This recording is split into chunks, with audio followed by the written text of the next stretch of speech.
pendidikan dengan melakukan pertukaran belajar.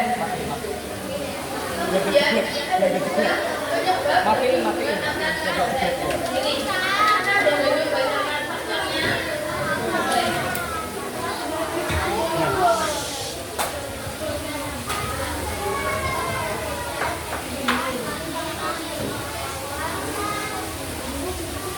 Anak-anak SBA itu apa enggak?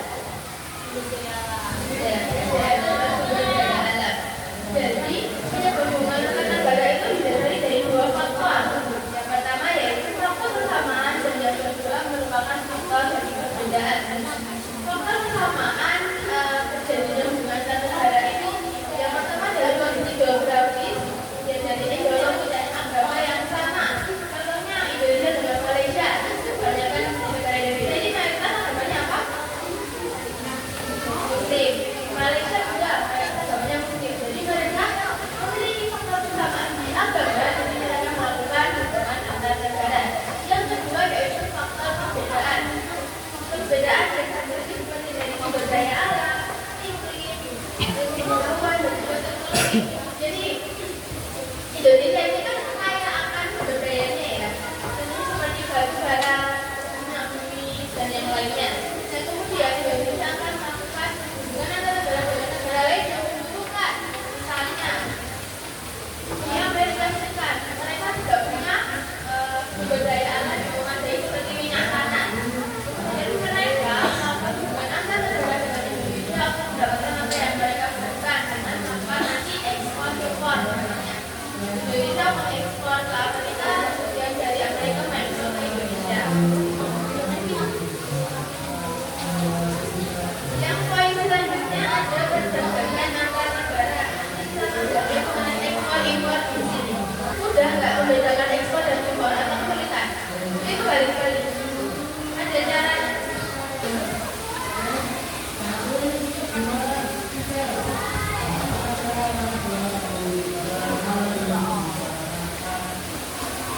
Jadi cara membedakan ekspor dan impor dengan mudah dimulai dari kata depannya.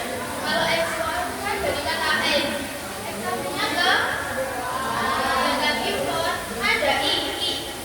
Ini artinya jadi untuk memudahkan kalian dalam membedakan ekspor dan impor. Kalian lihat dari kata pertamanya. Ekspor artinya kegiatan menjual barang dari dasar ke bukan. Sedangkan impor itu kegiatan memasukkan atau membeli barang dari luar negeri ke dalam negeri. Ekspor itu keluar atau menjual keluar, sedangkan impor itu memasukkan atau membeli barang masuk dari luar negeri ke dalam negeri.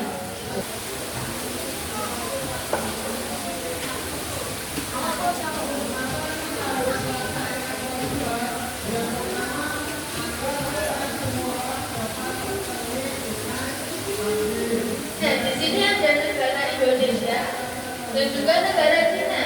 Di sini Indonesia memiliki berbagai macam sumber daya alam yang berlimpah. Seperti ini gambar kelapa sawit. Kemudian ada biji kakao. Anak-anak tahu kakao? Enggak. Ya, coklat. Makanya coklat. Kemudian ada minyak kelapa. Juga hasil yang melimpah di laut yaitu ikan dan juga udang. Sedangkan di Cina yang ini memiliki banyak barang yang memiliki kualitas tinggi. Barang elektronik, pakaian, tempat juga kendaraan. Nah, di sini Indonesia melakukan ekspor dari hasil sumber daya alam ini ke Cina. Sebaliknya, Cina juga melakukan ekspor barang yang dimilikinya seperti sepatu, televisi, dan juga pakaian ke Indonesia. Jadi Indonesia menjual barang ini namanya apa? Menjual barangnya ke Jepang, ke Cina namanya apa? Ekspor. Kemudian kalau Indonesia membeli barang dari Cina namanya impor. Jangan sudah paham ekspor impor ya. Ada banyak. Ada 6. Yang pertama di bidang ilmu pengetahuan dan juga teknologi. Contoh dari globalisasi di bidang ilmu pengetahuan dan teknologi yaitu bukanya komputer dan juga internet. Kemudian yang kedua di bidang komunikasi. Untuk globalisasi di bidang komunikasi sendiri yaitu bukanya handphone. Yaitu termasuk kalian. Kalian suka main handphone kan? Biasanya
Kemudian yang berani menggunakan dampak negatifnya.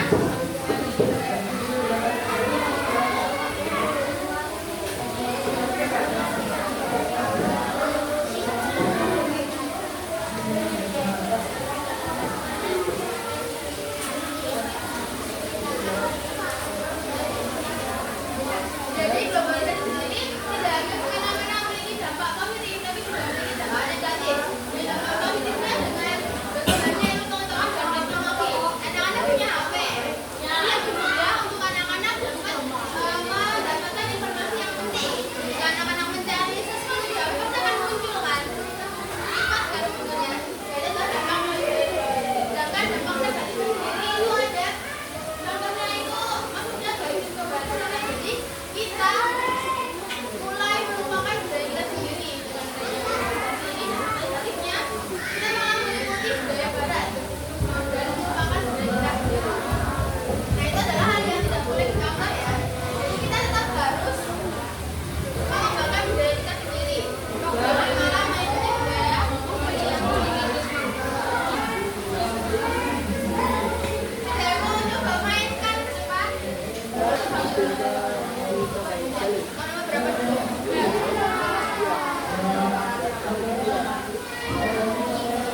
Aduh,